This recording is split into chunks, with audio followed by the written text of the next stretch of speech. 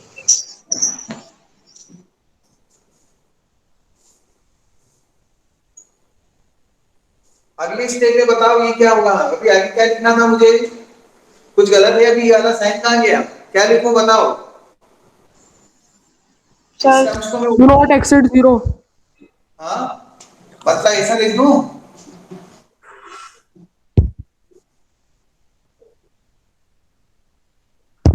Yes समझ में आ रही कि नहीं चीज, ये बताओ पहले। आ रही है सर। ये टर्म उधर चली गई तो उधर ग्रेटर देन 0 ही तो रहेगा, ये ग्रेटर देन 0 लिखा है उधर जाने के बाद।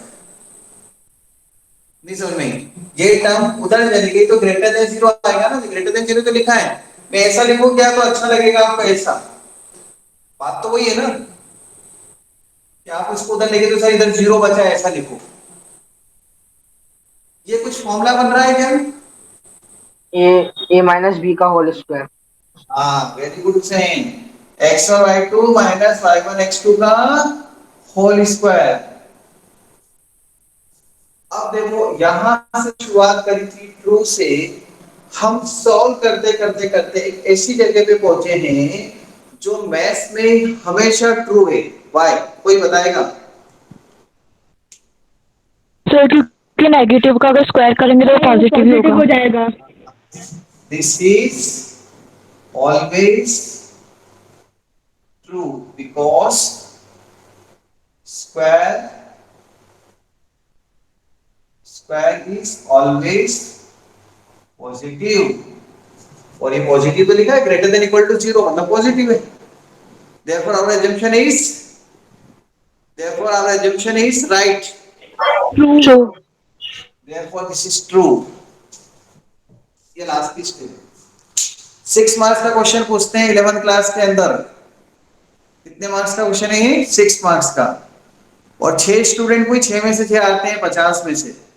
100 क्वेश्चन, अगर 100 स्टूडेंट क्वेश्चन को इसको अटेंड करते हैं 100 स्टूडेंट, तो 12-13 बच्चे 6 में से 6 ला पाते हैं, बाकी के नहीं आते हैं, क्योंकि सबको हवा में उड़ने की आदत है। अभी आपके मार्क्स आएंगे ना अभी 10th क्लास के, 95, 96, 94 10th क्लास में, उससे सोचेंगे तो हम हवा में उड़ते हैं ऐसे, उनको लगता है हमारी मैथ्स बहुत अच्छी है, हमें तो बहुत आता है, ऐसी हालत खराब हो जाती है। 11th में पिछले साल एक बच्चे के 100 में से 100 आए थे 10th क्लास में, सुन लेना ध्यान से, आपका सीनियर है, नाम नहीं बता रहा हूं, 100 में से 100 आए थे, इसमें 10th में, और फर्स्ट में कितने नंबर आए, 40 में से 3। डरा नहीं रहा हूं, फैक्ट बता रहा हूं। आपके बहुत सारे फ्रेंड्स, बहुत सारे लोगों को ये सोचना है कि 11th की मैथ्स पढ़ लेंगे यार, ठीक है लोकल है, बहुत हालत खराब हो जाएगी, इतना कोर्स वापस कोई पढ़ाने वाला नहीं है, इतनी सब चीजें वापस नहीं पढ़ने वाली है, इसलिए स्कूल में साइंस सब्जेक्ट लेने के लिए 10 बार सोचना। मैथ्स से हालत खराब कर देती है, फिजिक्स केमिस्ट्री के पिताजी बैठे हुए सब रटना ही रटना, उसमें कितना ध्यान है, मैथ्स तो फिर भी इंटरेस्टिंग होती है थोड़ी बहुत, तो ही हमें समझ में नहीं आ रही है, और वहां फिजिक्स केमिस्ट्री में तो ऐसा होता है।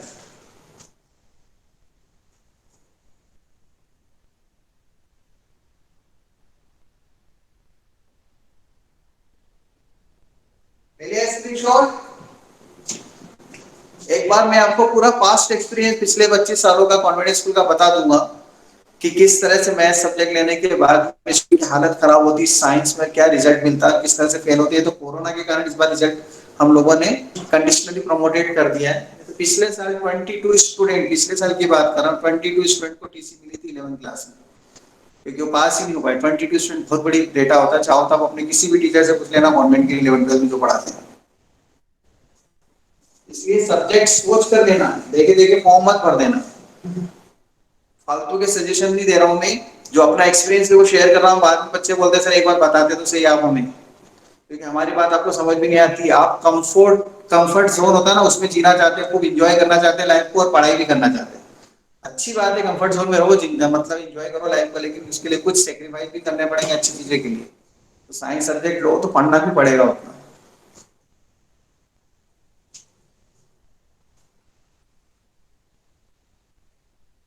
नेक्स्ट प्रॉपर्टी नंबर 8,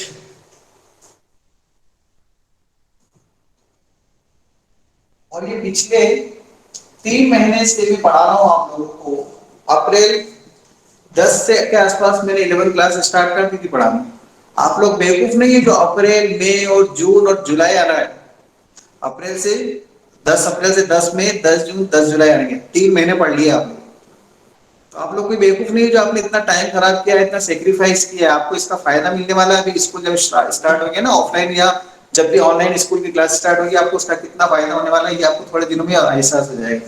और जिन्होंने एंजॉय किया ना, उनकी हालत खराब होगी, उनको पता लगेगा। तो जो बच्चे पढ़ रहे हैं और अभी भी समझ गए वो भी बहुत कुछ कर सकते हैं। लेकिन ये जो मैं 3 महीने से पढ़ा रहा हूँ, ये 3 महीने से मैं जो पढ़ा रहा हूँ फ्री नहीं पढ़ा रहा हूँ, ये ध्यान रखना। मैं क्यों पढ़ाऊंगा फ्री भैया, मुझे बताओ। मुझे घर में चलो ठीक है, चलो पढ़ाना शुरू कर दो, फ्री फ्री क्यों पढ़ाऊंगा। मैसेज किया आप लोगों को कितनी बार, जिनको नहीं समझ में आ रहा 5 दिन बाद ट्यूशन छोड़ दो, कोई दिक्कत नहीं है। कौन फ्री पढ़ाता है, किसके यहाँ पर? हमारी तो रोजी रोटी है ये, हम फ्री पढ़ाएंगे क्या 3-3 महीने तक? किसने सोचा है ऐसा? अगर आप में से कुछ स्टूडेंट को साइंस सब्जेक्ट नहीं मिल रहा है तो बोले सर साइंस सब्जेक्ट तो नहीं मिल रहा तो फीस नहीं दे, तो ये कौन सी बात हुई? बोले हमने एक कार खरीदी शोरूम पे जाकर, और कार वाले से बोला कि थोड़े देर बाद फीस दे देंगे, पैसा दे देंगे यार, आपको लेके जाते हैं। फिर बोले यार वो नगर पालिका ने रोड जो बनाई ना वो अच्छी नहीं बनाई, तो हमको तो आपकी कार नहीं चाहिए। वो 4 महीने चला ली, तो वो छोड़ देगा अपने? बोले वाह ठीक है कोई बात नहीं। बोले नगर पालिका की रोड अच्छी है, नगर पालिका की रोड अच्छी नहीं है उसके हिसाब से थोड़ी कार खरीदी तुमने, ये तुम्हारी लग्जरी से, तुम्हारी इच्छा है तो तुम पढ़ रहे हो मुझसे। ये कौन सा लॉजिक हो गया कि यार हमको साइंस सब्जेक्ट नहीं मिल रहा, मैथ्स नहीं मिल रहा, तो हम आपको फीस नहीं देंगे। ऐसी ऐसी बातें बोलते हैं, मतलब मेरे को समझ भी नहीं आता ये कौन सा logic.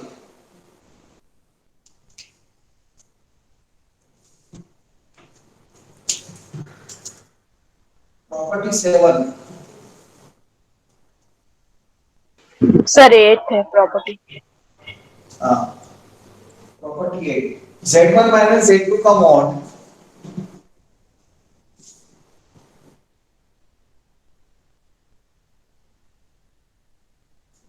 Mod of Z1 minus mod of Z2। ऐसा नहीं होता है, इसमें आता है ग्रेटर देन इक्वल टू का sign.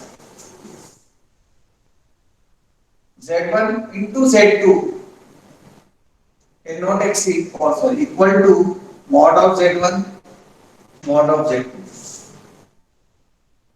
mod of Z1 upon Z2 mod of Z1 mod of Z2 such that Z2 is not equal to 0 plus 0 है इसके इक्वल नहीं होना चाहिए डिनोमिनेटर में 0 नहीं आता ना ये हमेशा ध्यान रखना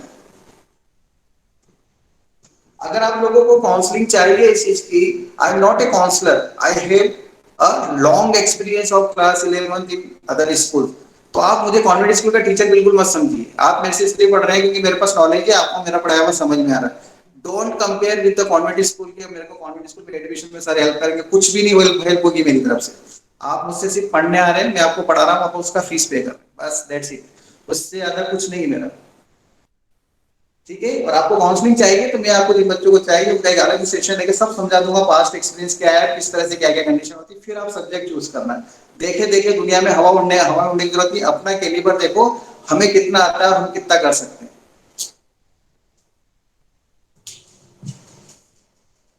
प्रॉपर्टी नंबर 9 का प्रूफ करेंगे आप लोग मैंने अभी आपको बता दिया है z1 equal to x1 plus i by 1 prove देख फास्ट प्रूफ P9 करो प्रूव इसका अभी मैंने आपको बताया ना उसके जैसा ही है पर इसमें तो इक्वल टू है इसमें तो कोई प्रॉब्लम नहीं है इनटू करके फिर मॉड लेकर इधर मॉड टू इक्वल आ जाएंगे बस LHS इक्वल टू RHS आ जाएगी देखो जल्दी से करके सॉल्व करके बताएंगे मुझे और शेयर करेंगे व्हाट्सएप ग्रुप के ऊपर जिसका नाम दूंगा मैं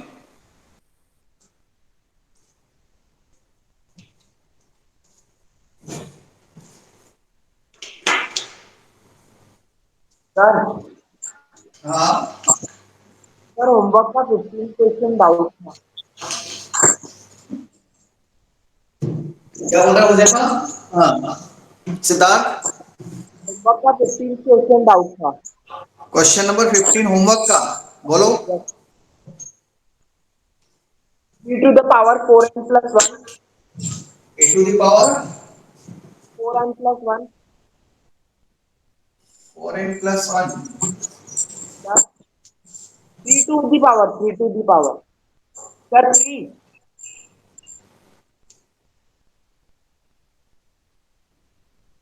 sir 3 3 to the power okay अब आई आवाज से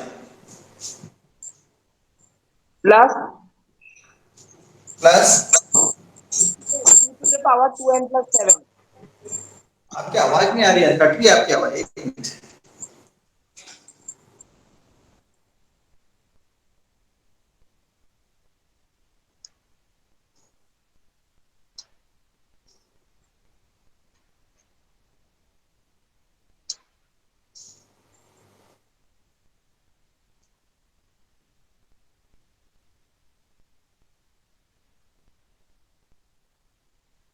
कौन सा क्वेश्चन नंबर बोले सिद्धार्थ sir 15 15 अभी सही आवाज आई आपकी चलो मैं 15 क्वेश्चन देख रहा हूं इसमें लिखिए 3 raised to 4n plus 1 plus 2 raised to 2n plus 2 ठीक है is divisible by 7 third step बता दूं मैं yes sir third sir equal to 7 लिखना तो लिख लिया होगा आपने सेकंड स्टेप में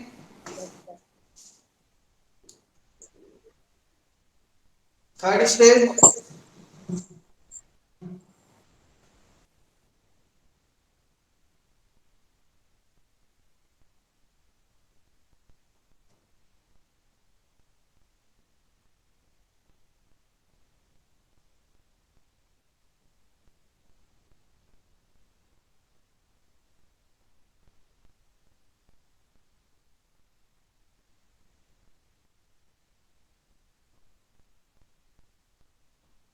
इसकी वैल्यू यहां से पुट कर दो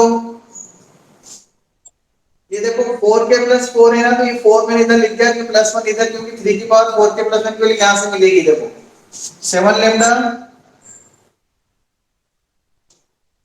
इनटू 3 की पावर 4 ये वाला 3 की पावर 4 लिखना पड़ेगा ना तो ये इधर लिख दिया मैंने 3 की पावर 4 प्लस टू की पावर 2k प्लस 4, ये हो जाएगा 81 इंटू 7 लैम्डा माइनस 2 की power 2k plus 2 plus 2k plus 4। Any doubt? अब इसके बाद इसको लिखेंगे 81 into 7 lambda minus 2 into 4 into 81 into 4 into 2 raise to 2k plus 2 2k 2 की पावर 2 लिख लिया, 4 इंटू 81 हो गया है, प्लस 2 की पावर 4 कितना होता है 16, 16 into 2 raise to 2k 81 into 7 lambda, ये दोनों मिलकर कितना बनेंगे बताओ? ये माइनस का है, ध्यान रखना, ये टर्म माइनस की है और ये प्लस की है। 81 इंटू 4, 81 इंटू 4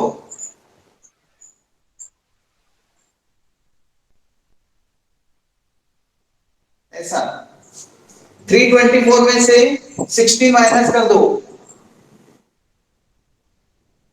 ओके सर। कितना आएगा? 308।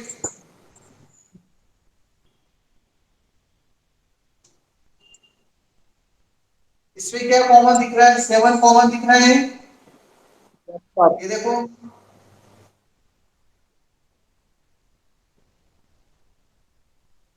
हो गया ना? 7 का मल्टीपल 7 इंटू नेचुरल नंबर। ठीक है Siddharth? Okay sir. Yes sir. हाँ, नोट कर लेना जिनका डाउट था, ये अच्छा क्वेश्चन था। याशिता ने कर लिया, याशिता ग्रुप पे शेयर करो, Yashita, only Yashita. Yes sir.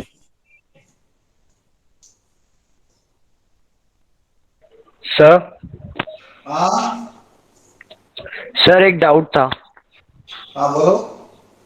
Sir ये 15 के बाद वाला 16 नंबर वाला, उसका